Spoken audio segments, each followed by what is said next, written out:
Good evening. At this time, I'd like to ask you all to stand as you're able and join me in the Pledge of Allegiance.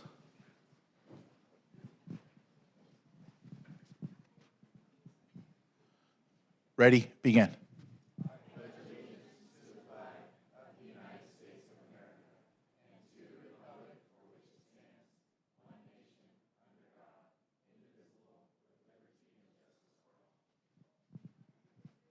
At this time, I'd like to call the meeting to order.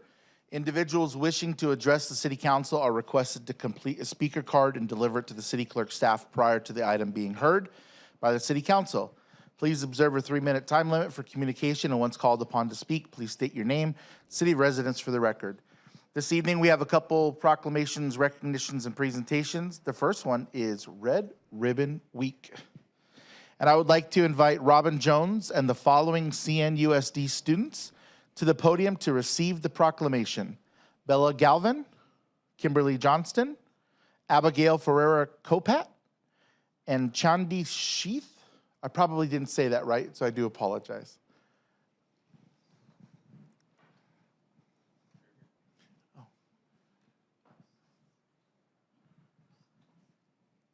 Was there a proclamation? How are you girls today? Good. Excellent. I'm doing awesome. Did you think that you'd be spending Wednesday night at City Council? And you have to stay here all night long, too, until we're done. Thank you. Yeah, we should, but it's fine. We'll probably get out of here 11:30 tonight. You guys don't got it. You guys don't even go to school tomorrow till like 9, right? Don't you guys go to school at 9 o'clock? What was that? 9:50? Yeah. Okay, excellent. So, Red Ribbon Week. Did you guys have a presentation that you guys wanted to go off of? Yeah, a little short. Okay. I'll leave it up to you. Thank you. Hi, my name is Abigail Ferrer Copa. I'm from Centennial High School, and I'm a senior. I'm Chandani Seth, and I'm also from Centennial, and I'm a senior. I'm Bella Galvan. I'm from Santiago High School, and I'm also a senior. Okay, I'm going to start with just a little bit of history about Red Ribbon Week. The Red Ribbon campaign was launched in 1985 in response to the torture and murder of a DEA agent, Enrique Camarena, by drug traffickers. His death has touched the lives of millions of people around the world.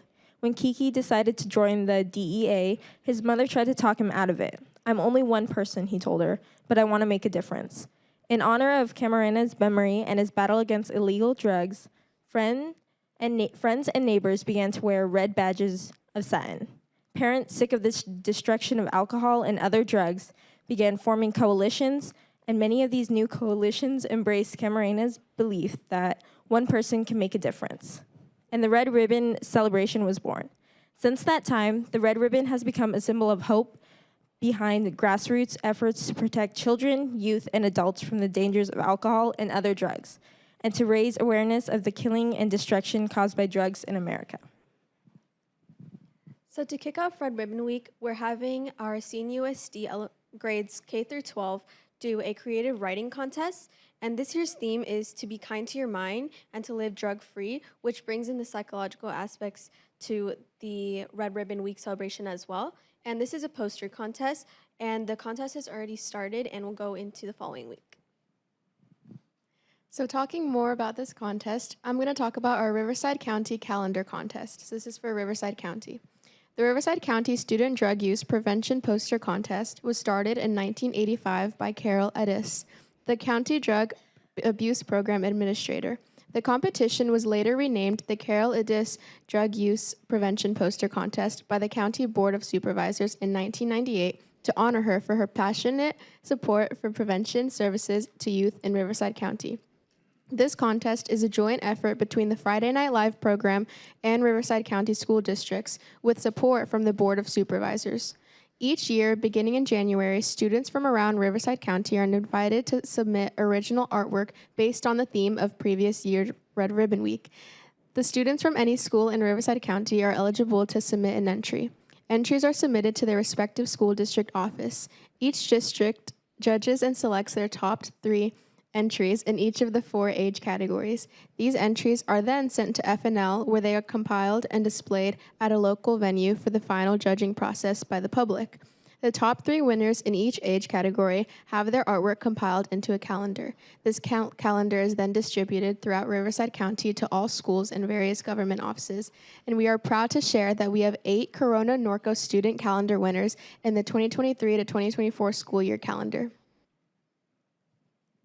Thank you all. Thank you, ladies, for your presentation and for your education on Red Ribbon Week and the origin of it, which I think probably means a lot to a lot of people.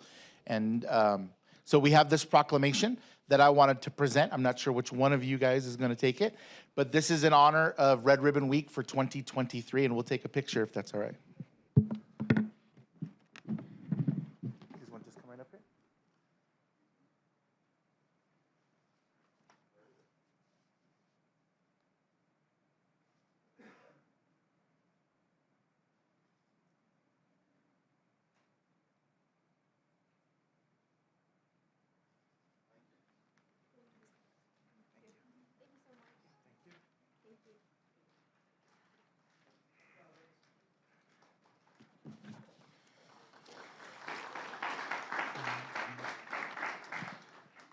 Okay, our next proclamation is for National Friends of the Library Week.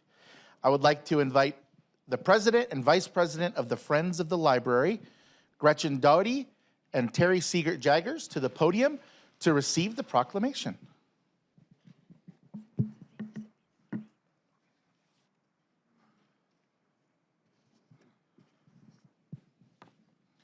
I think we all up here are friends of the library. Yeah, absolutely. So did you guys have something that you guys wanted to say? I'm going to put you on the spot. You're going to put it. Yeah. Do you want to talk, Danielle? You can hear us. Oh, good. Oh, you do? Oh. Great. Hello, good evening. My name is Denise Lazariga. I'm one of Corona's librarians, and I'm honored to be here tonight for this incredibly deserved recognition. The Friends of the Corona Public Library started in 1964 and since then have been an integral part in the support and longevity of Corona Public Library. The Friends continue to help the library wherever and whenever they can, from selling books to selling linguine, and their dedication to the literacy of Corona is extremely commendable. This proclamation affirms their importance to not only the city of Corona, but to the Corona Public Library. Libraries are better with friends, and ours are the best. Thank you so much. You know, we have so much wonderful programming that goes on at the library, and it's such a great, what is the word I'm trying to say? No, it's such a great asset to the community. That was what I was trying to think. Thanks, Wes. It's such a great asset to the community, and it provides so many different things to so many different people that isn't just books.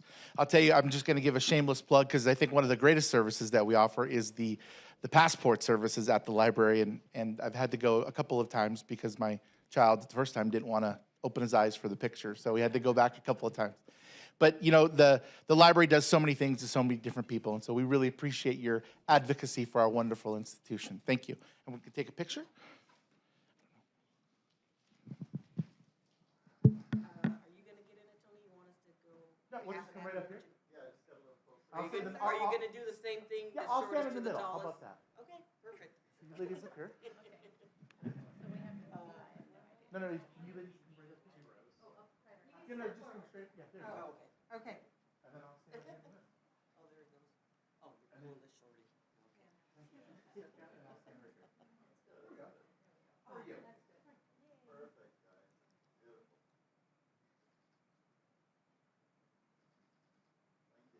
Thank you. Thank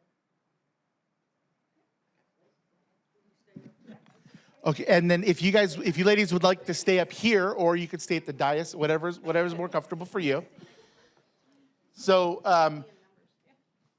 this is. Oh, did you? Go ahead.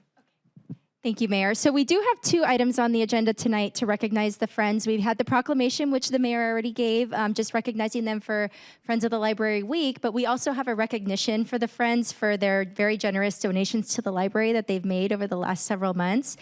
So I'm really here because I wanted to thank the Friends and recognize them for all of their contributions. And just to name a few, since the month of June, they have donated over $61,000 for several programs, including the Summer at Your Library program, the the Spirits and Spirits event, the remodel of the kitchen at the Francis Aldama Martinez room at the library, and then an additional $25,000 for books and literacy. And then in addition to that, they've also committed to donating an additional $73,000 for new desk carrels and a sound upgrade for the fam room. So they've just been so lovely to work with in my short time at the library, and I've just really enjoyed and been so impressed by their dedication to the library and all that they have contributed over the last several months. So we just wanted to make sure we gave you the opportunity to be recognized for that. So thank you so much. Thank you, Donna. I just wanted to read this one because it's a little bit shorter. So the Friends of the Corona Public Library, we wanted to thank you for your generous donations to the Corona Public Library. Whereas the Friends of the Library set the standard for excellence through their service, dedication, and commitment to the community. And whereas the Friends of the Library have generously donated countless volunteer hours and an assortment of supplies and items, making a total donation to the library of $61,563.46, which is oddly specific. Their support of Corona Public Library allows us to continue to fulfill our mission and serve all people in our community each year. Now, therefore, I, Mayor Tony Daddario, on behalf of the City Council, do hereby gratefully acknowledge the Friends of the Corona Public Library for their support and commitment and outstanding leadership to our community. Thank you so much, ladies.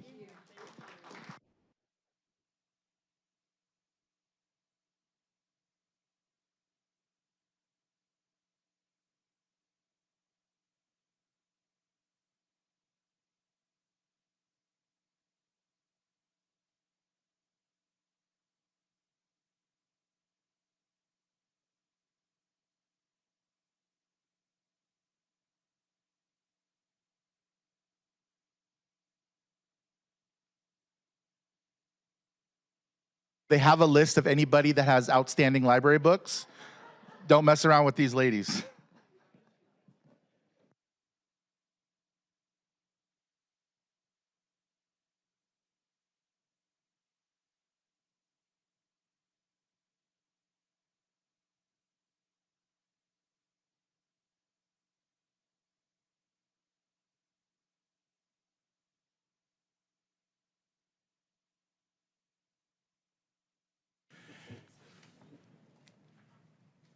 Okay, Ms. Edwards, are there any speaker cards from the public for the proclamations and recognitions? Mayor, we need to confirm. We did receive a speaker card, but we need to confirm. Just a second. Okay.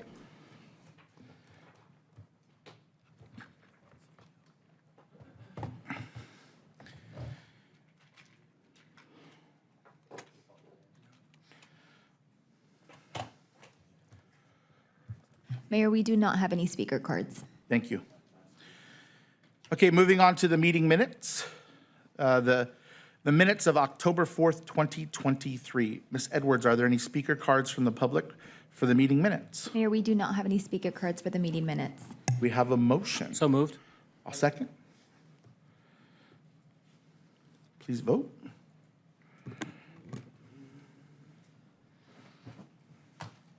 Okay, that item passes. Moving on to our consent calendar, all items listed on the consent calendar are considered to be routine matters, status reports, or documents covering previous city council action. The items listed on the consent calendar may be enacted in one motion with the concurrence of the city council. A council member or any person in attendance may request that an item be removed for further consideration.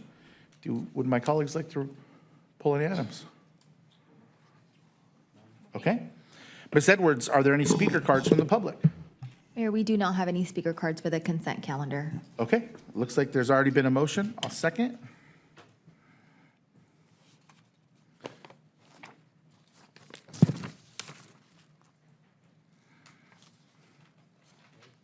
Okay, consent calendar passes. Communications from the public. This portion of the agenda is intended for general public comment on items within the council's jurisdiction that are not listed elsewhere on the agenda. Please note that state law prohibits the city council from discussing or taking action on these items. Please observe a 3-minute time limit for comments, and once called upon to speak, please state your name and city of residence for the record. Ms. Edwards, are there any speaker cards from the public? Mayor, yes, we have 10 speaker cards for communication from the public. 10 speaker cards. Okay. Well, come on up. Good evening. Good evening, Mayor and Council. Karen Alexander, resident of Corona. I just wanted to highlight last Saturday's concert, the Corona Symphony. It's just a real gem here in town, and we had a packed house at North Point Church, and just really wanted to congratulate Don Kindred on a fabulous job he does. We had 70 musicians there from all over Southern California. They performed fabulously, and just the crowd was packed. And when you think of the maestro Mejia pulling together all these musicians for all their talents and all the musical instruments they play, and it fills this hall. North Point Church is so generous with their facility, and it makes for a great venue. And, you know, it's just not for a bunch of old fogies like myself. I mean, I couldn't believe it. We had 7 rows of students behind us, and they were wowing and cheering more than I was. So it's a great community event. And just wanted to highlight Don and CarMax and all the volunteers who help out with it. Thank you. Thank you.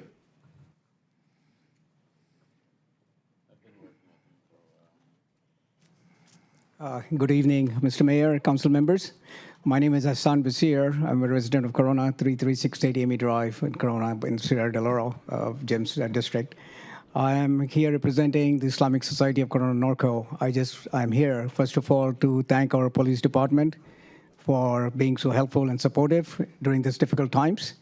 And but I also want to emphasize that we are going to have our open mosque day to convey to the community what Muslims and Islam is all about. Although I just want to reiterate that we did have some very hateful calls, very Islamophobic calls. I'm sure nationwide there are anti-Semitic calls also that are going out. And we totally, abhor those statements. We've also had some people drive by shouting obscenities, but they did not come into the premises. They were on Santana Way, driving across, especially on Friday, which is our Sabbath, which is our holy day when most of the Muslims gather for their Friday services. But we did have to call out the PD, and I'm really, really appreciative and grateful for the support. So I personally thanked our chief. So just want to be aware of that. But our open mosque day, I sincerely hope that everybody can show up and invite whoever you can, because this is a good event, and we hope that we can build and continue to build on the brotherhood and of course the sisterhood in the community as best as we can. So with that, we say that inshallah, we look forward to having this event without any incidents. And hopefully, we'll all be there, have a good time. Thank you so very much. Thank you. I'm sorry, did you give a date for the open mosque day? 22nd Sunday, this coming Sunday. This coming Sunday, It's between 12 and 3. between 12 and 3. Yes. Thank you. Thank you, sir. Thank you.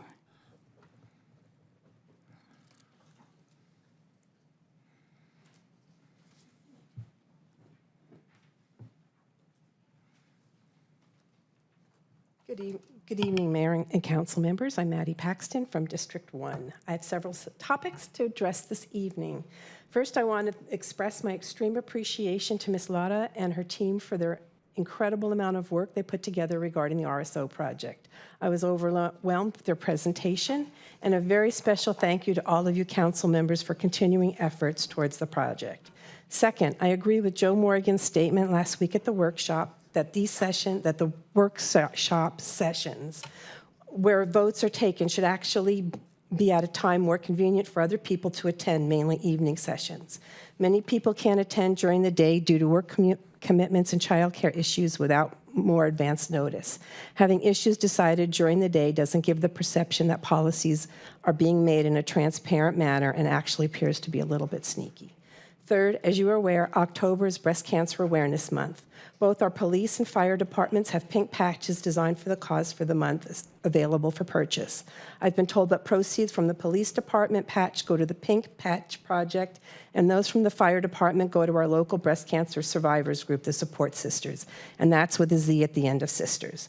These ladies work tirelessly and give 100% volunteer time to supporting women emotionally and financially going through breast cancer and gynecological cancer treatment who live or work in Corona, Norco, and Eastvale.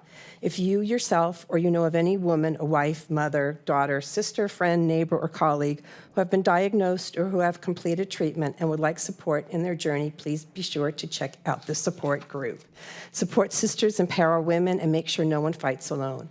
Support Sisters raise funds to help with finance burdens that come along with diagnosis and treatment by paying for medical bills, co-pays, groceries, gas, meals, and any other needs they may have as cancer affects the whole family. We're having our 7th annual fundraiser, the Combat Cancer Walk, this Saturday at JFK Middle College High School, located on the Norco College campus. It is an untimed 3-mile walk, but there are a lot of shortcuts for those of us who choose to not walk the entire course. Registration begins at 7 a.m., the opening ceremony begins at 8:30, and the walk actually begins at 9. We're looking for walkers of all ages. There will also be a balloon artist, face painting, food trucks for food purchases, and local vendors. For more information, you can check out Support Sisters again, sportsisters.com. Again, there's a Z at the end of sisters, or you can speak with me afterwards. And then just a friendly reminder that men also get breast cancer too, and by the time it is diagnosed, it's actually at a more advanced stage. Thank you. Thank you.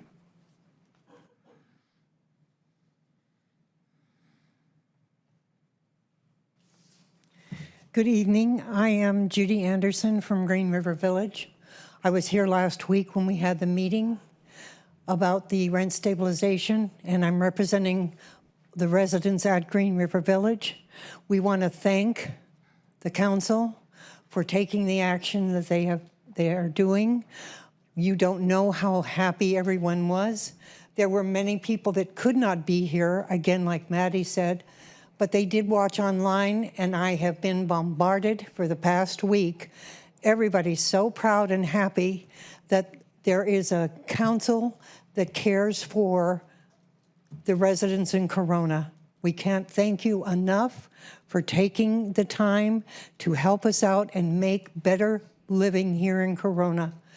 We have lost so many residents because they can't afford to live in what you call affordable housing, and that's a shame. But your actions, and also I know Cynthia isn't here, but her group was fantastic putting it together. I encourage you, please continue on.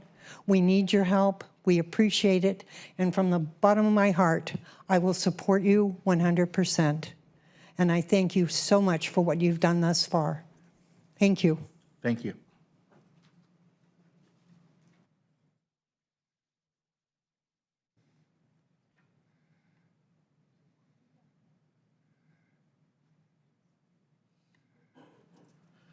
Good evening. My name is Mike Wagner. I live at 1448 Camelot Drive in Corona. I came this evening to share some concerns I have with what I believe is the fastest growing addiction we have in Corona. That addiction is pickleball. Pickleball for the last 5 years has been playing on temporary courts that were painted on a water tank at Border Avenue. We went from 4 courts to 10 courts, and we're doing quite well up there, and we've nearly outgrown them. We've gone from a group of about 12 to 15 people to now fairly regularly we'll get anywhere from 60 to 80. So it's growing fast. The reason I'm here, last week at the Parks and Rec Commission meeting, they started looking at the first draft of the Parks Master Plan. And one of the things that came up in that plan was that they were planning to put a couple of courts in this part of town, and a pair of courts in that part of town, and a pair of courts in this part of town. And as they went through some discussion, I think everyone realized pickleball is quite different from, for instance, tennis. You put 2 tennis courts in a place, and 4 to 8 people will go and play doubles and be perfectly fine. You put two pickleball courts in some place, and they will get minimal use. We need to think about building a facility that's going to have at least 10 pickleball courts all in one facility, because pickleball is very unique in that it's a very community-minded kind of thing where we gather up people from 12 to 75, and they all mix together, they all play together. It's an unbelievable kind of an experience, and you meet a lot of friends there. So one large central facility is really the way to go. It was mentioned at that meeting that since we're in the draft stage, now is the time to get out and start giving some input both to the commission and to the council. So I wanted to do that. And I'm going to run out of time here, so I'm real quickly going to show you a couple of pictures. This first picture is from a study that was done 2 years ago for Parks and Rec. The green outlined areas, this is at Citrus Community Park. The green outlined areas are deemed underutilized, hardly ever gets any use, and we think it would be an ideal spot for us.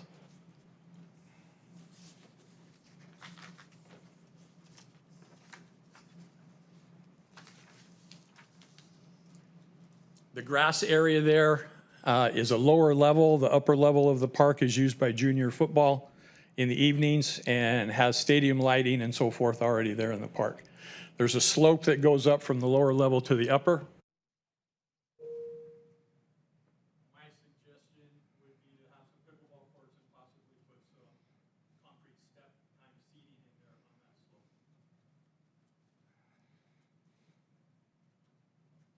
And finally, I'm looking at about 12 courts in the middle of the park. It's a good distance from any neighbors. It's got streets all around it. It's got 300 parking spaces in the park, which we don't have at Border, and that's been a major issue. So we want to have this at least be considered as a possibility. Thank you. Thank you.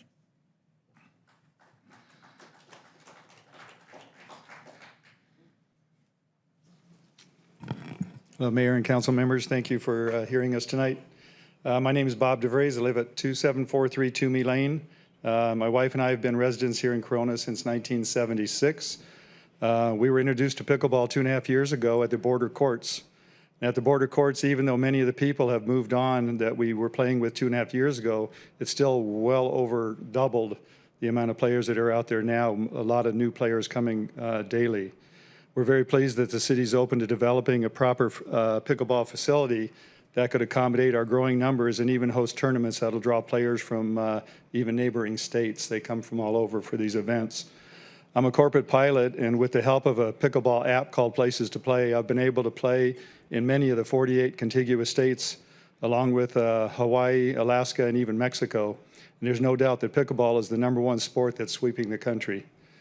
My main reason for speaking is to request that the proper planning goes into not just the location, but the layout and spacing of these courts. I've seen a beautiful 8-court facility go into one of these cities that I visited, and due to lack of planning and communication with the players, they put as many courts as they could on the smallest area, and there was no space around it to play. So it took out basically 50% of your play, because you're limited to the lines. So if we don't have the proper spacing and layout of the courts, it's a waste of time. We've seen what has happened at Border with the recent attempts to repaint the surfaces without the help and interaction of the players. Although the efforts are very much appreciated, there was a lot of money and time went into it, but it was a waste because of a lack of proper prep of the courts, the lack of the proper paint applied to it, and everything, because it just did not carry through to what was really needed to do it properly. So basically, it is our hope that a park like or similar to Citrus Park be given due consideration, and that the layout and the design be a cooperative effort, that we get it right the first time. Thank you very much. Thank you.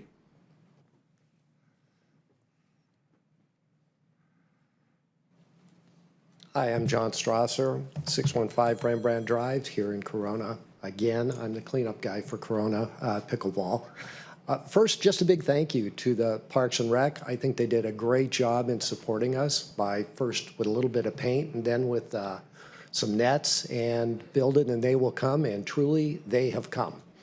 And I think we now need to make a transition, because I think we have outgrown the facility, and I know there are some challenges up there.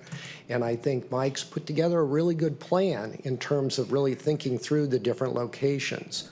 I just want to make a couple of points. First of all, while the original plan was to have multiple locations, I'm an ex-finance guy. You're going to get economies of scale of building one location. Instead of 5 or 6 or 7, you get that one project that you can manage and all that. The second point is, if you have 10 or so courts, you have a revenue opportunity. You can do tournaments, you can do leagues, you can do fundraisers. So there's that opportunity. And lastly, I think Mike touched on the spot that It's a very different type of a game. It's a very social game. I was playing last night, and all of a sudden somebody shows up with balloons and cupcakes. In the middle of pickleball play, we stop everything and sing happy birthday to one of the pickleball players, just because. And I had no idea who she was. And that's just kind of the way pickleball is. So I echo what's already been said. Please let us work with you. We want to be good partners in this and have a very nice venue that the city can be proud of. Thank you. Thank you.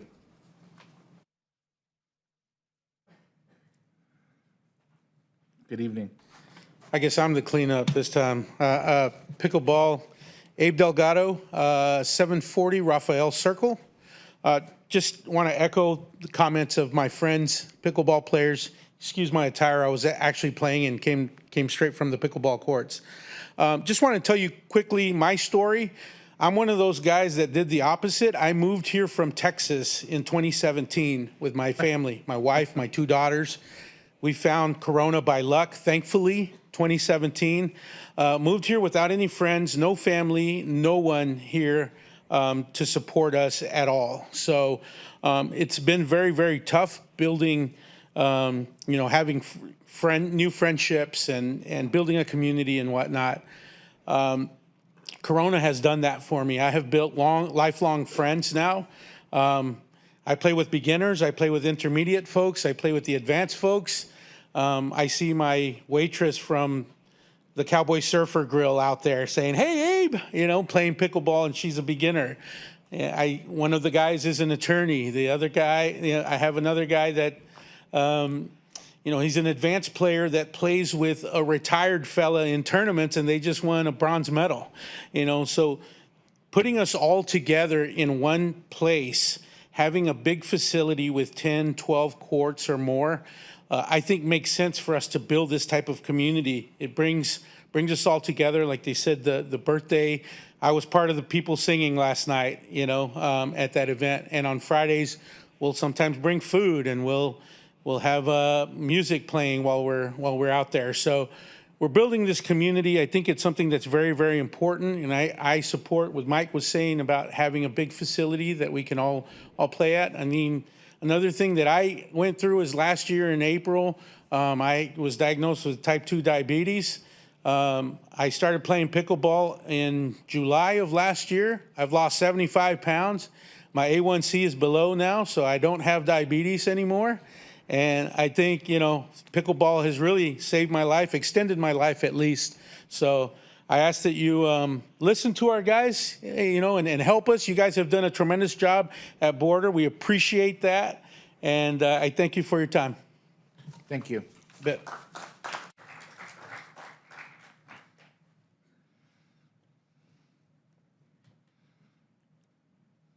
Good evening. Good evening. Hi, Mike Bussey, resident of Corona. I don't know what pickleball is, but I guess I probably should learn. That sounds like it's pretty fun, so I hope it works out for you guys. I wanted to come and pay a compliment to a city department. Last Saturday, the Corona Police Department put on their first Ride to Live event. And as a new motorcycle rider, being an old guy learning how to ride just under a year ago, I jumped at the chance when I found out about it. So I came to speak to you guys for a couple reasons. Also, glad the chief is here to say thank you to him and his staff. I don't know all of the officers' names, unfortunately, but the officer I believe who spearheaded is Edwin.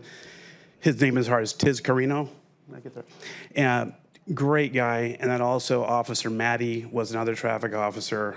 There were other ones from Corona. I did not get their names, otherwise I would tell you because they deserve to be recognized. And then there were 2 officers from the Chino Police Department who are traffic officers, Officer Friedel and Brown. And I was in their training group, and they were fantastic. It was a long day. It was a hot day. But everyone at the end of the day loved the experience. And so I hope that this program continues. I know it was sparked because there's been multiple fatal accidents in the city of Corona in the past, a year or so. Most of us see when they come out either press releases from the police department or on Facebook groups. But it was a really great event. The officers were wonderfully kind and professional. When you did something well, they praised you. When you had some challenges, they encouraged you. So it was a really, really great day. I was very, very impressed with all of them. And it was a very, like I said, very professional event. It was actually very well attended, in my opinion. So I know these things are expensive. I know I never heard of the program, but I believe that it's other cities do put them on. There are some of the writers there had attended different cities' programs, and they were now coming here. And so I would really encourage the city and the police department to continue this. I know from talking to the officers, they would like to do it every 6 months or quarterly because driving and other types of skills they're perishable skills. And this is an attempt to keep people safe, keep them alive. And it was just a really great experience. I know that these things can be very expensive too. I believe there's grant money available, but sometimes grant money can't always be obtained. But if it is, I think it's a program that is very well worthwhile the city or the police department, whoever has to pay for it, to pay for it. So that's best. So I just want to extend my thanks to the chief and all of his people. But thank you. Thank you.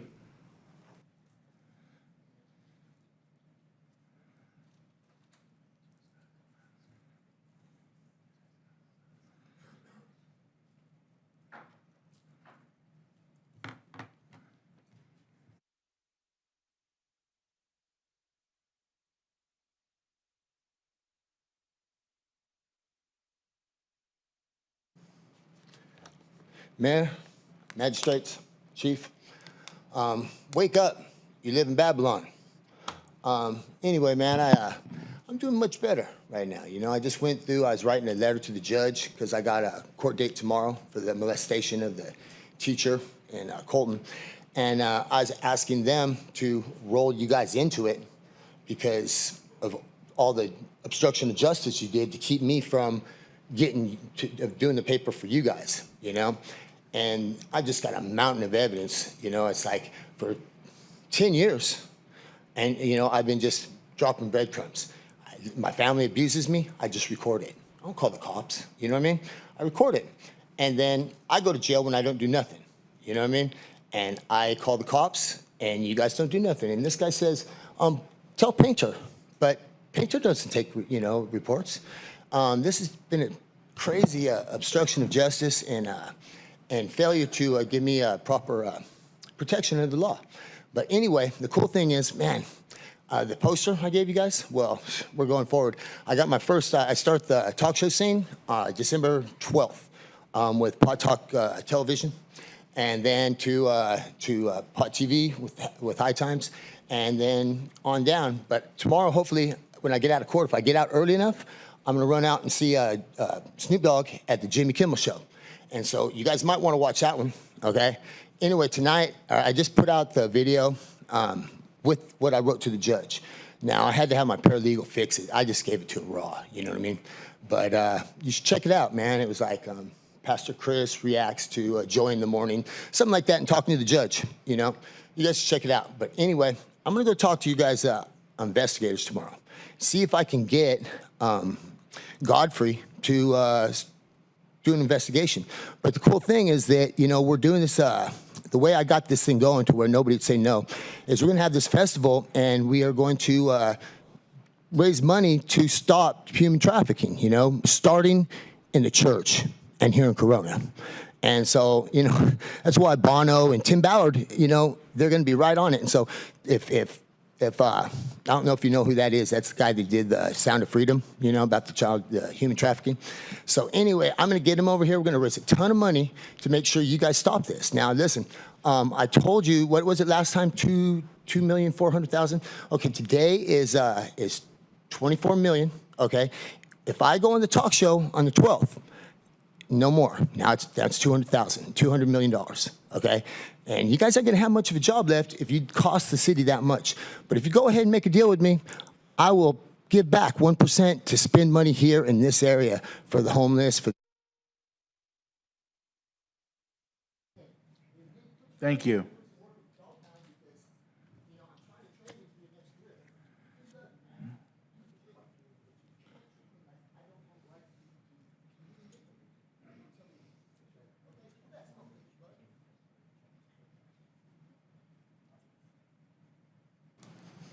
Good evening, Joe Morgan, 2063 Rents. So how's your evening going? So I want to second what Maddie said. Well, I guess she was seconding what I said about the workshops. I want to thank you for what you did last week. The rent stabilization ordinance is a long time coming. It's been a lot of work, and to have you guys vote to support it is huge. The temporary sign, banning temporary signs.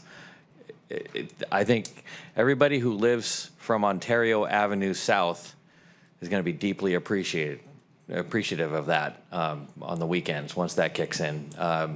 And tonight, the rent stabilization or the ban on short-term rentals is huge. You know, you guys have been making big moves, and I appreciate that. But you're doing some of these moves at meetings that you shouldn't be having. We're going to be out of here in probably 45 minutes or an hour tonight, and you could have taken up one or both of those other items at this meeting. There's no reason why you couldn't. It took a half hour, 45 minutes. You have time at regular meetings to do it. You have time when people could be here. It was pointed that, it was very pointed. It came out to me very obviously that you had people from the Duncan Gate neighborhood. I bet you a lot of those people they had the opportunity to be here. You had a really big crowd from there. People from the mobile home parks couldn't show up because they don't necessarily have the days off, you know, to just take a morning off and just hang out at city council. You know, it's two different crowds. They can come here a lot of times in the evenings, but they can't come here during the day. You know, so when you move the public's business around to odd times and odd days and take votes, and you do take votes, you know, it matters. So doing great things at a bad meeting is still bad. So I do appreciate what you did though. So on to the waste management thing. So I had a conversation with the consultant guy out there, and I asked him to confirm what Mr. Speak said. Hey, was it true what Mr. Speak said about the basis for the ongoing rate hikes for waste management? He said, well, you got to talk to the city. He wouldn't tell me. He wouldn't give me a yes or no. So imagine my surprise when I went to request a copy of the agreement to see what the actual language was. It's unavailable to the public. Nothing online. I can't get it through the clerk's office because they can't get it from DWP. Imagine that. I can't get a copy of the actual agreement. The only thing I can go by is the two little flyers that you guys sent out telling everybody what you want them to know about the agreement. There's no written copy that's available to the public. Nothing posted on bulletin boards, nothing, no link on the postcards, nothing on the QR code, nothing. There's nothing available. I can't get it, but we're supposed to have opinions about something we've never seen. That's wrong. And also, there's nothing about the change in billing either. So thank you very much. Thank you.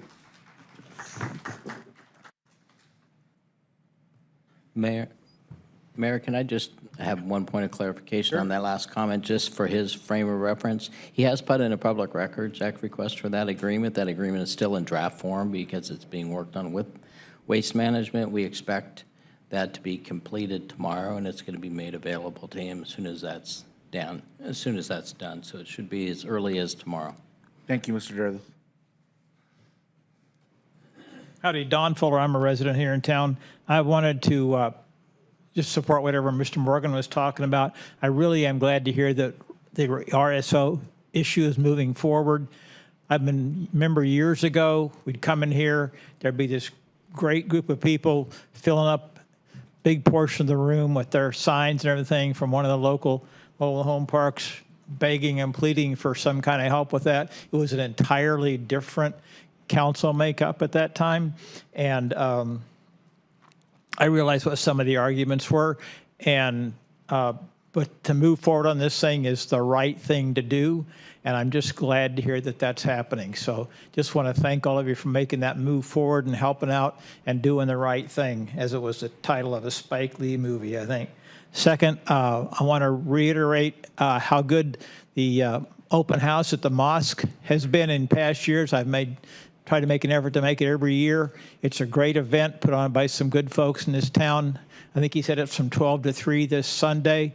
And to show up, the food is great. They put on great chow. Mr. Speak will back that up. And they have a really nice program and so forth. And these are difficult times.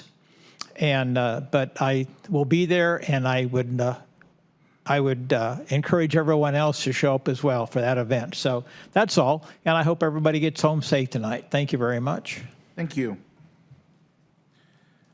Ms. Edwards, is there any more speaker cards? Mayor, we do not have any more speaker cards. Okay, moving on to public hearings, there are none. Administrative reports, the results of the 2023 community survey. Justin Tucker, Assistant City Manager, will present this item.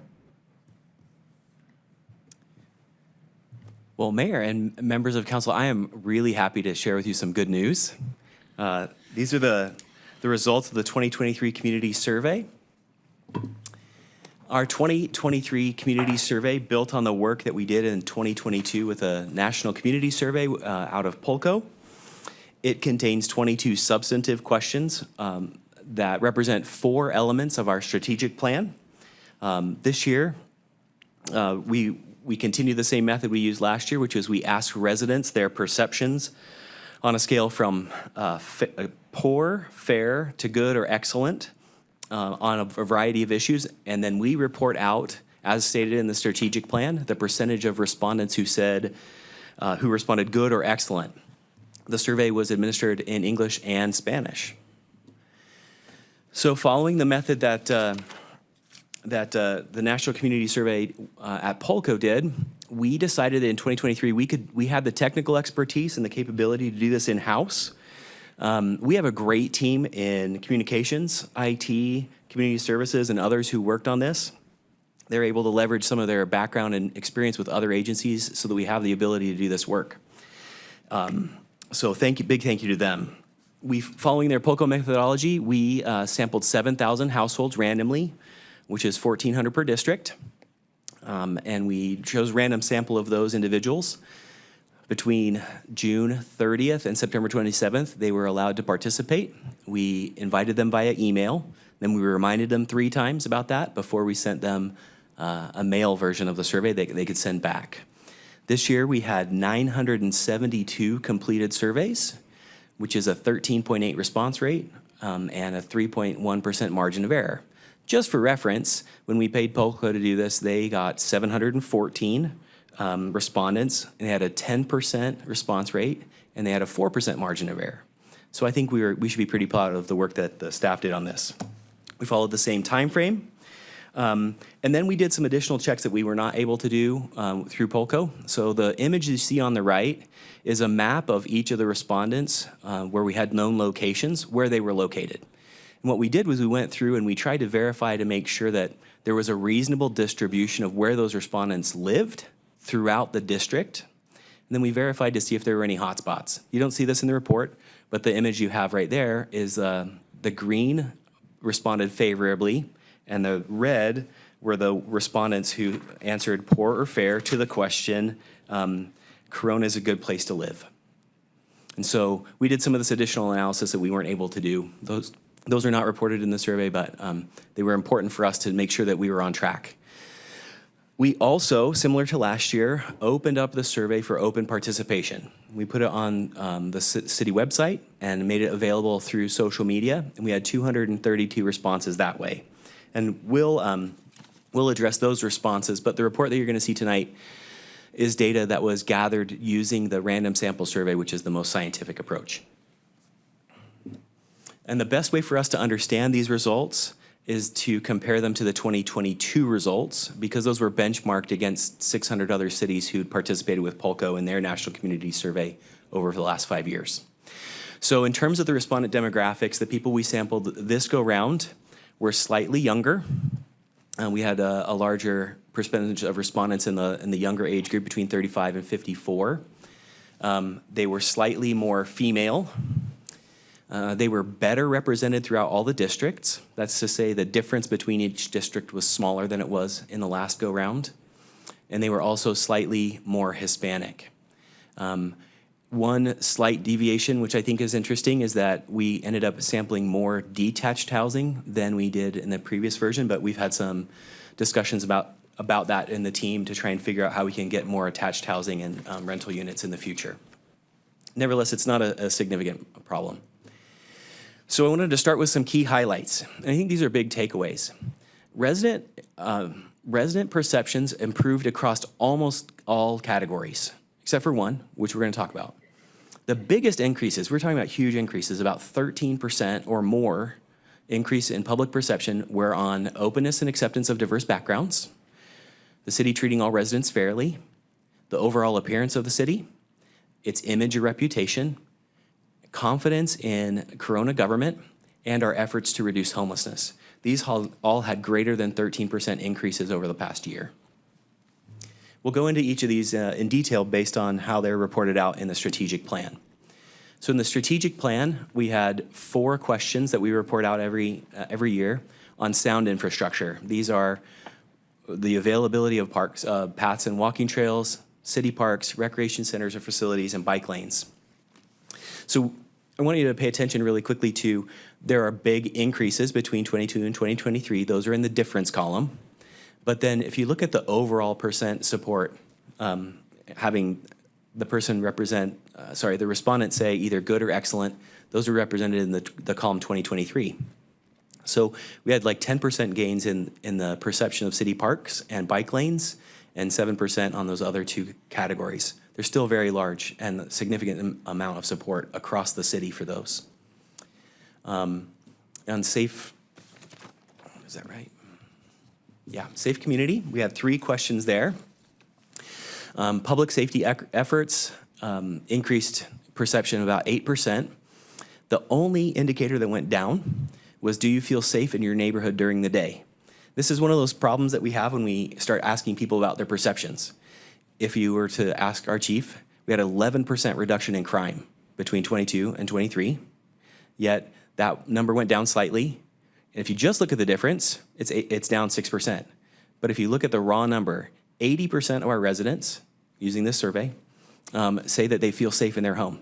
So if it's 86% or 88%, I still think we're doing really well.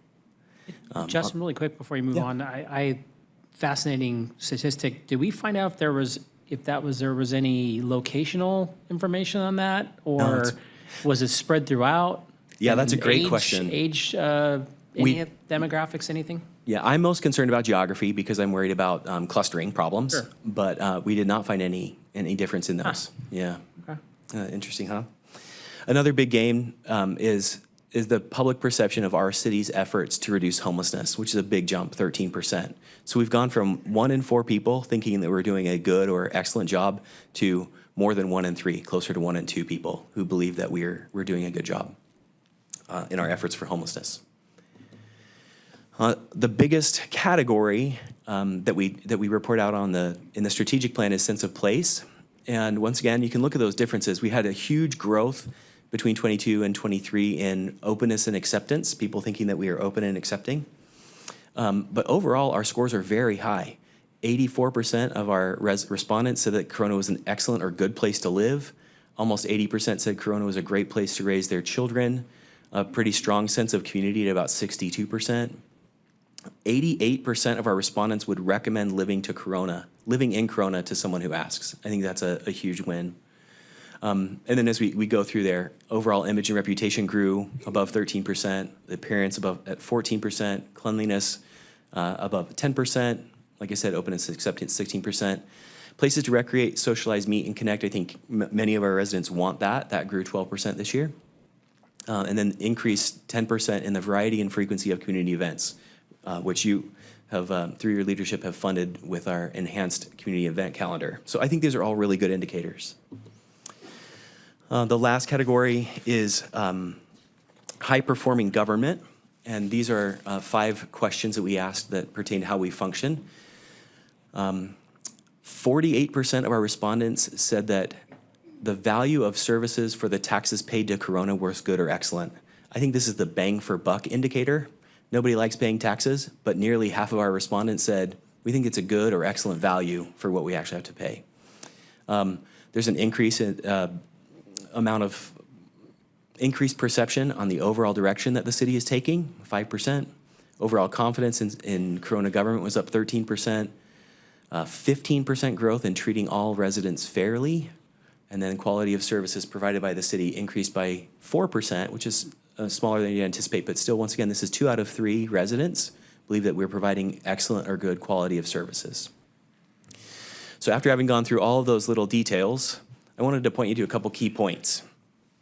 The first one is that the open survey results, these are the public participation. Anybody who could participate on the website or through social media, they followed into a different pool in that survey, were 10 to 20% more negative than the results from the random sample. And I wanted to point that out because we often talk about hearing from the silent majority. If you use the right sampling procedure, you can hear from the silent majority rather than the vocal minority who often come up and complain, whether that's through social media or somewhere else.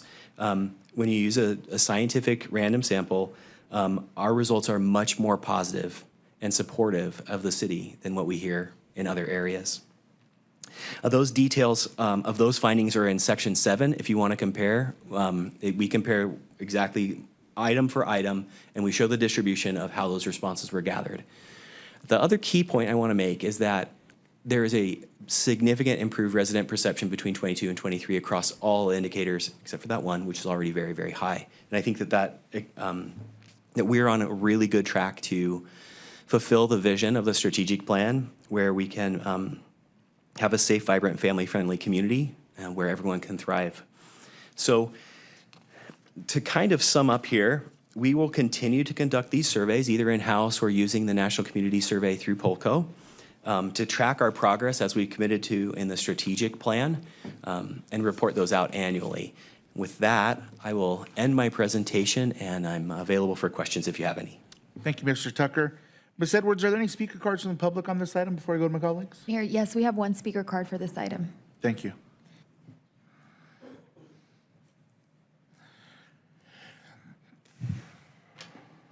Joe Morgan, 2063 Ren. So I think it's important to track progress, and I think it's important to ask what people think about things. This would have been a perfect item to handle last Thursday morning. This is largely for your own consumption. Largely, you know, I think some of these things border on kind of self-affirmation a little bit. You know, I think there is useful information in there, but it's, a lot of these surveys are sort of constructed to get at the things that you want to hear and that you want to see. And like I said, this is sort of inside baseball stuff. What would have been good would have been a really perfect topic last Thursday morning. Didn't need to happen tonight. Rent stabilization could have happened tonight. Thank you. Thank you. Councilmember Speak, did you have any comments? Yeah, I or just questions? wanted to say, I mean, you answered my question. I was curious about that. I want to say thank you. I read the report. It was fantastic. It was really fascinating to see not only the differences, and thank you for highlighting that. In fact, I had a question about that, and then I read the report and answered my question. I think it's doing it in this room at this time. I think it's fantastic, and I think that frankly it does it. And anybody that wants to read the report, the questions are in there. So if you're curious about what the questions were, or how they were asked, it's all in there. It's really good. It was great to see so many people. In fact, that was one of my questions, was what the difference was between last year to this year. So it was 714, right, last year, to almost 1,000. 13% is amazing. I mean, absolutely amazing. So bravo to the team for getting those folks to respond, and thank you to all of those that did, and looking forward to continuing to make progress. And Chief, I have no idea what's up with that. We have a very safe city, and people tell me all the time, and you're right, if you look at that, don't get dissuaded by the negative 6%, but 80% of folks. But hey, look, it's always good to find something to improve on next year. Thank you. Councilmember Steiner? Yeah, Justin, thank you for presenting that report. I think, I was looking at it and I thought, oh man, I would have thought we would have done better in this area, or yeah, I'm not surprised about that. But I think it's important for us to have something that we can say, yeah, we can still do much better in these following areas. And if we think we are doing good in those areas, maybe it's a matter of better utilizing our social media team or communication team to just get that information out to see if that doesn't change people's opinions too. So thank you. Councilmember Casillas? Yes, Mr. Tucker, does this kind of take you back to your former profession, Dr. Tucker as a professor? I'll tell you, I feel a lot more confident in your analysis that I did with the outside firm. I'm also really glad that we're bringing this in-house. It's a smart move, especially if we have the experts who know how to ensure survey design and avoid sampling bias, and know how to actually analyze accurately, and we're not drawing, correlations as causation. So thank you for doing that.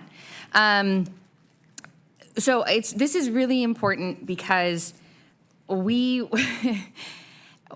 as much as we make ourselves available, the reality is that we don't speak to all 170,000 residents.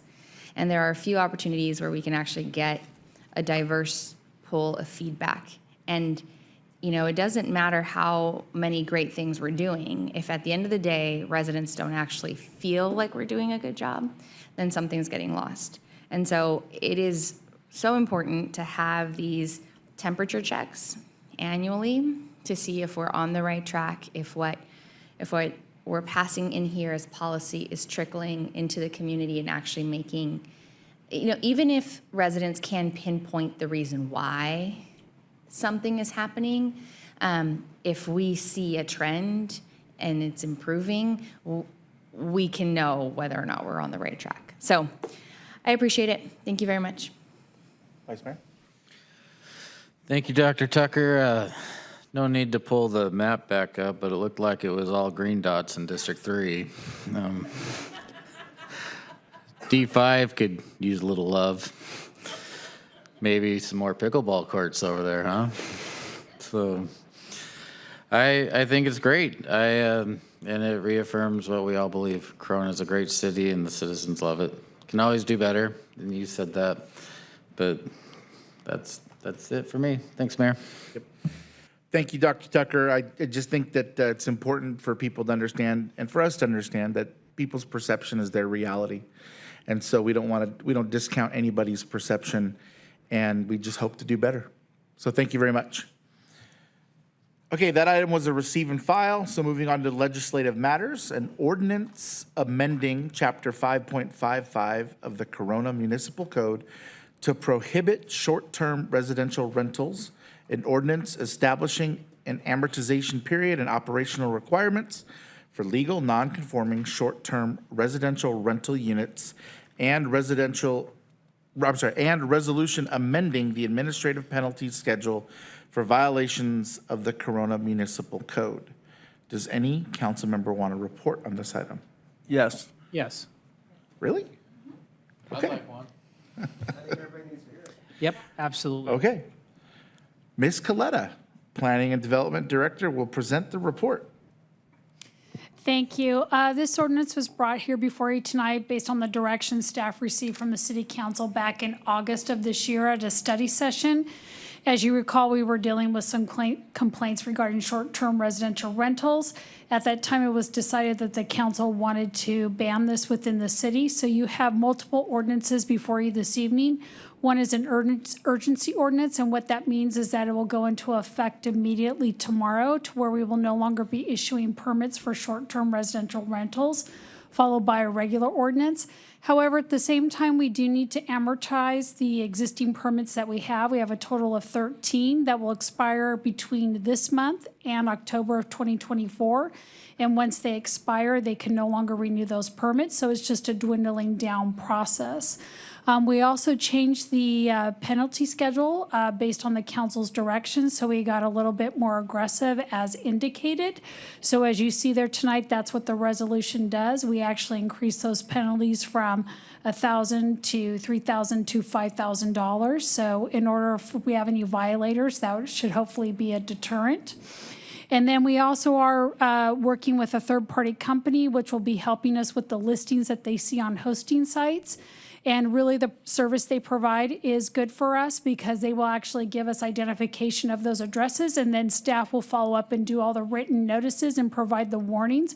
So we do ask that you be patient with us because we now have to go in the process of just providing notification, and it will take us several months to start educating the public on that. But that is our plan moving forward tonight. So thank you.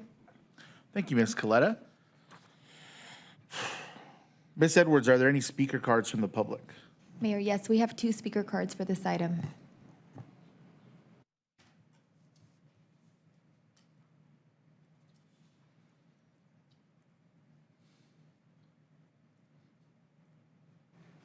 Hello, Joe Morgan, 206 Rand. That went a lot faster than I thought.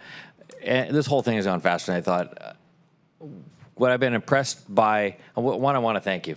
What I've been impressed by is I sat in this room for a lot of meetings. I watched the kind of the ebb and flow and the cycle of how things happen and how long it takes. And this has been done in all due haste. I mean, I know it was a lot of work.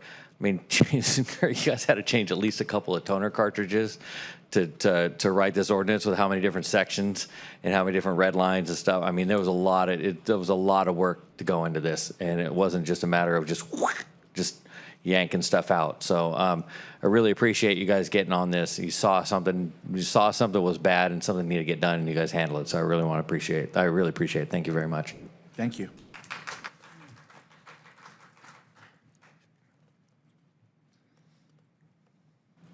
Hi, Don Fuller again. This is my viewpoint on this, is that this is an example of how city government is supposed to work. You have some citizens who have an issue, they come, they bring it before the city council goes to work on it, and you do the right thing. That's a perfect example of how participatory democracy is supposed to work. People show up, they make themselves known, and stuff goes into action, and we get a good result. So I want to thank all of you for moving forward with this and helping out these folks. It was explained to me very well by Cynthia Lara earlier this evening that this is not a matter of property rights. This is a matter of zoning that existed anyway. But it's the city council's duty and responsibility to follow through on this. I think you've done very well, and I appreciate that, although it doesn't affect me. But for the folks it has affected, it'll make their lives better. And I think this is a great example of how things are supposed to work. So thank you very much. You folks take care. Thank you. Nothing. Now the Wabash crew is got nothing to say. All right. I'll make the motion. I think it's good form that sometimes when you don't need to take a victory lap. So I want to say thank you. But before you do, I want to say yes. I think in government speak sometimes things take a long time, and I know that I asked for all of your patience when I met with you, and I'm happy that we're here today and that we're moving forward. I'm going to thank the rest of the council for kind of seeing this. I know a lot of you didn't have any of these issues in your districts, but I'm, like I said, very happy to be here. So with that, if you don't mind, Mr. Mayor, I'd love to make the motion. Oh, I'd love for you to read all this. I'll second, and all the green dots in District 3 are happy.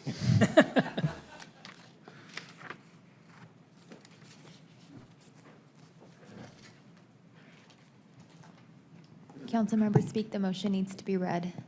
Oh, I didn't make it before we vote? Oh my gosh, it's been so long since I sat over there. I was gonna read it, but Well, no, it's fine. You wanted it. So adopt urgency ordinance number 3380, approving the amendment to chapter 5.55 of the Corona Municipal Code to prohibit short-term residential rentals, introduced by title only and waive full reading of the consideration of ordinance number 3381, first reading of the ordinance approving the amendment to chapter 5.55, the Corona Municipal Code to prohibit short-term residential rentals. Adopt urgency ordinance number 3382, establishing an amortization period and operating regulations for legally existing short-term residential rentals, introduced by title only and waive full reading of the consideration of ordinance number 3383, first reading of the ordinance establishing an amortization period and operating regulations for legally existing short-term residential rentals. Resolution number 2023-100, amending the administrative penalties schedule for violation of the Corona Municipal Code. Okay. We have a second already, so if we could just please vote. Okay, it looks like that item passes 5-0. Okay, moving on to our boards and commissions, a report from city council commissioners and staff for the The receive and file the Library Board of Trustees report update for September 26, 2023. There were none for planning and housing. The receive and file the Parks and Recreation Commission report update for September 12th, 2023. Ms. Edwards, are there any speaker cards from the public for the Library Board of Trustees and the Parks and Recreation Commission reports? Mayor, we do not have any speaker cards. Okay. Let's see, the update from, are they all from you tonight, Wes? Oh, boy. They are, I had to save up. You know, I figure we got here too fast last time, so. Okay. But I'm going to go fast. No, you're not. I will. Let's see. Okay, so first up, League of Cities Conference. I talked a little bit about it last time, but I just wanted to make sure I mentioned that the city of Corona won 2 of the Helen Putnam Awards, and staff, and including our city manager there, was there to accept. The first one was Enhancing Public Trust, Ethics, and Community Involvement, and was happy to see that. And then also our Planning and Environmental Quality, and that was for Corona's Urban Forest Management Plan. And we had staff very happy to be here and did a great job. I attended 8 of the sessions, and I will provide you my notes so you guys get to do some reading. Only 8? Only 8. I could only do 8. That's the only one. I was racing 1-to-1, but there are some good ones. It was interesting to see that 2 of the 8 were the mayor said what, staying ahead of the news, and the other one was establishing effective city manager, city council relations. So I'll give you guys all a little tour of that. And that was it. Okay. Told you. Thank you. Next, we have an update on the Board of Directors of the Western Riverside County Regional Wastewater Authority, meeting of September 28, 2023. Okay, I'll go fast. Good stuff. We completed our recycled water process. We're purchase and sale agreement with the Inland Empire Utilities Agency. Let's see, we are moved approval for the Temescal Siphon Improvement Project. There was some discussion on that because there's an idea about who's going to pay for it, even though it's upstream of the city of Corona, so that'll come back to us at some point. And then toxicities testing, and about 30 community members attended a tour of the wastewater treatment plant on October 7th, and that's it. Thank you. See, I'm working good. Okay, next we have an update on the Southern California Association of Governments, SCAG, Transportation Committee meeting of October 5th, 2023. Lots of safety grants, a lot of money money goes to SCAG from the state, and they get the opportunity to distribute it to different cities. There was $1.3 million worth of traffic safety grants that were put out. Also for civic engagement, equity, and environmental justice awards. And locally, there weren't too many Riverside County ones. One was in the city of Arupa Valley. They got $478,000 for their local Pedley Town Center plan, and the city of Moreno Valley got a $249,000 award to do some local planning at their location as well. And then South Coast Air Quality Management District, they adopted some new rules to go down to particulate matter 2.5, which is really tiny things to kind of keep our air clean. And then there was a transit update that showed that continued 26% below pandemic levels for bus ridership, and 25% on rail ridership, and 54% lower ridership from pre-pandemic levels on our rails. And that's it. Thank you. And lastly, an update from the Riverside County Transportation Commission, RCTC, meeting of October 11th. So the big, let's see, there's 2 things. One, I'll start off with the big news. Ann Mayer is noticed the RCTC that she will be retiring next year, and we will be discussing who we will be appointing on the executive committee. And I'm looking forward to having that discussion. I think is going to be a pretty interesting view of the world to see who sits in that role. It's been a pretty big section in our life the last few years. The one thing that we did meet on that meeting that was probably the most significant is our draft 2024 traffic relief plan.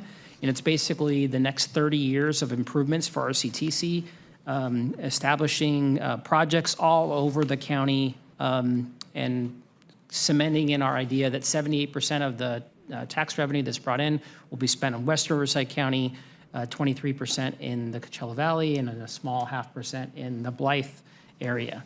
But really what this is it shows all the projects that cannot be done, including a lot here in Riverside County, or I'm sorry, in the Corona area, without a tax increase. So that'll be coming back to us to vote on sometime in the fall, or sorry, in the spring, to basically raise $25 billion over 3 years.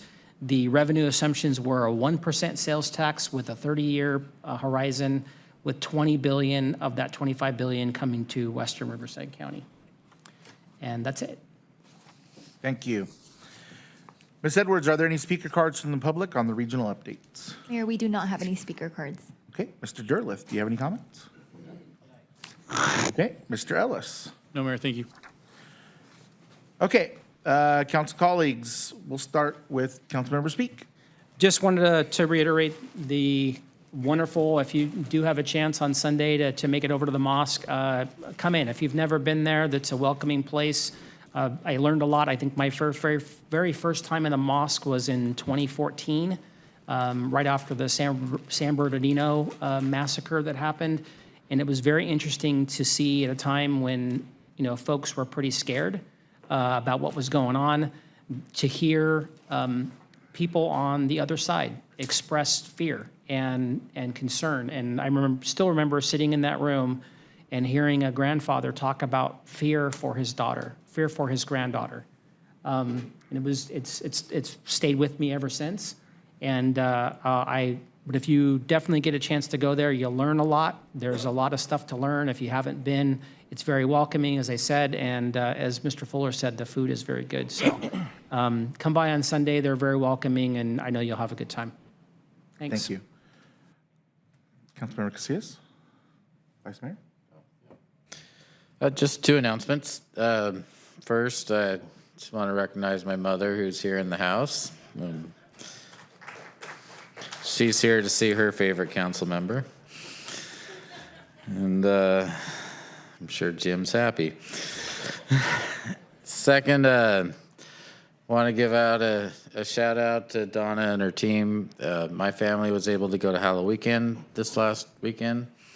And it's just such a well-attended event, well-run event. Everybody was happy. We watched the movie, the Halloween movie. I don't know, it was a cartoon on the lawn, and it was really cool. I was wondering if we can hook up a video game console to that TV. But other than that, it was the perfect weekend, and there were many, many happy kids. So thank you. Thank you, Vice Mayor. A couple announcements for myself. On October 11th, Councilmember Steiner, myself, and our city manager met with Corona-Norco Unified School District board members, Bill Pollack and Mary Ibarra, as well as their superintendent, Dr. Ben Rostro. Just had a great conversation about keeping the lines of communication open and just some joint concerns that we have. Wanted to give a special shout out for our manufacturing month, which is the month of October. On the 11th, it was a busy day for us. We got to tour Freedom Performance Exhaust, which is on Railroad Street here in Corona. And they manufacture exhaust systems for motorcycles, and a good portion of their workforce lives in Corona. They make some really cool stuff. We had a great tour. A lot of their in-house proprietary stuff that they kind of gave us a sneak peek on. And some of the machinery is machinery that they built themselves to do very specific things. So that was very cool. And today, in fact, we got to tour another very cool company off of Railroad again, called AMRO. They very low-key say they make parts for rockets. And I guess in a nutshell, that's exactly what they do, but boy, is it cool. I think myself and Councilmember Speak both went there, and we kind of nerded out on different things, really. For me, I'm pretty basic. They make rockets and they make missiles, and it's really cool stuff. So that was a lot of fun, and I wanted to thank our economic development team for setting that up. We went there with them as well. On the 7th of October, I was invited by Chief Michael Negretti of Corona's Shoshanga Tongva Nation. They had a celebration at Butterfield Park where they did some drumming and singing, and that was really cool to see. And I can't echo enough how hospitable the people at our mosque are. You will, if you leave hungry, it's your own fault, because there's more than enough food there. And it is one of the most interesting places to go and see in Corona. I have learned so much in my couple of years that I've been able to go, and about the people and about their culture and about their religion. And again, they are the most hospitable people that I've ever met. So I can't stress enough on what a great opportunity that would be for you to go, and to thank them for opening up their doors, even in a time when they there's some uncertainty about their own personal safety. They have never been anything other than completely transparent, and they want to open up, and they are members of this community. That is for certain. So please, if you have the opportunity on Sunday, please go and learn something, and you will be well fed, and it will be the most interesting thing that you've done on a Sunday in a long time. So that being said, we are going to adjourn to City Council to the next meeting will be Wednesday, November 1st, 2023. Thank you very much.